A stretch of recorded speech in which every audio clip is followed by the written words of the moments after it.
Bonjour et bienvenue dans cette vidéo.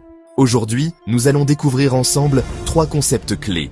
Le processus de Markov, le modèle de Markov caché, HMM, et l'algorithme de Viterbi. Nous verrons comment ces outils sont utilisés dans des domaines comme la reconnaissance vocale, la biologie et la finance. C'est parti! Commençons par le processus de Markov. C'est un modèle mathématique qui décrit une série d'événements où l'état futur dépend uniquement de l'état présent, et non des états passés. Cela s'appelle la propriété de Markov. Prenons un exemple simple. Imaginons que vous soyez en train de prédire la météo. Si aujourd'hui il pleut, la probabilité qu'il pleuve demain dépend uniquement du fait qu'il pleut aujourd'hui. Peu importe si le temps était ensoleillé ou nuageux avant-hier. Les processus de Markov peuvent être représentés par des chaînes de Markov, où chaque état a une probabilité de transition vers un autre état. Par exemple, si l'état actuel est pluie, il y a une probabilité que l'état suivant soit soleil.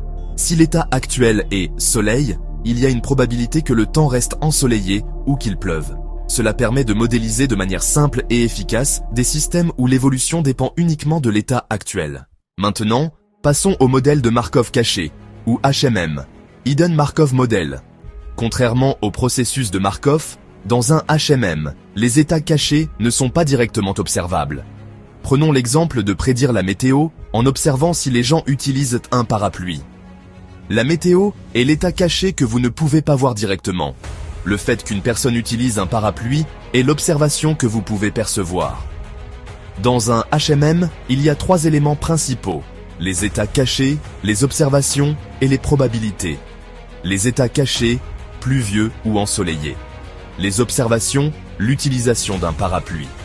Les probabilités de transition et d'émission permettent de prédire des événements cachés. Pour comprendre un modèle de Markov caché, on utilise l'algorithme de Viterbi. Cet algorithme nous aide à trouver la séquence d'états cachés la plus probable en fonction d'une série d'observations. L'algorithme suit 3 étapes. Premièrement, l'initialisation. On attribue une probabilité initiale à chaque état caché. Par exemple, quelle est la probabilité initiale que la météo soit pluvieuse ou ensoleillée?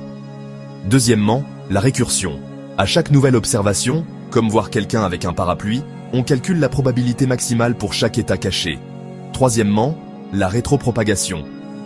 Après avoir analysé toutes les observations, on remonte le chemin pour trouver la séquence optimale des états cachés. Imaginez cela comme un jeu de puzzle, où chaque décision est basée sur les observations précédentes, afin de reconstruire la séquence la plus probable. Ces concepts sont utilisés dans divers domaines, comme la reconnaissance vocale transforme la parole en texte. En biologie, ils analysent des séquences d'ADN. En finance, ils prédisent les tendances du marché. L'algorithme de Viterbi aide à prédire les états cachés. En résumé, ces outils modélisent des systèmes complexes. Ils sont cruciaux en biologie et en finance. Merci d'avoir regardé cette vidéo.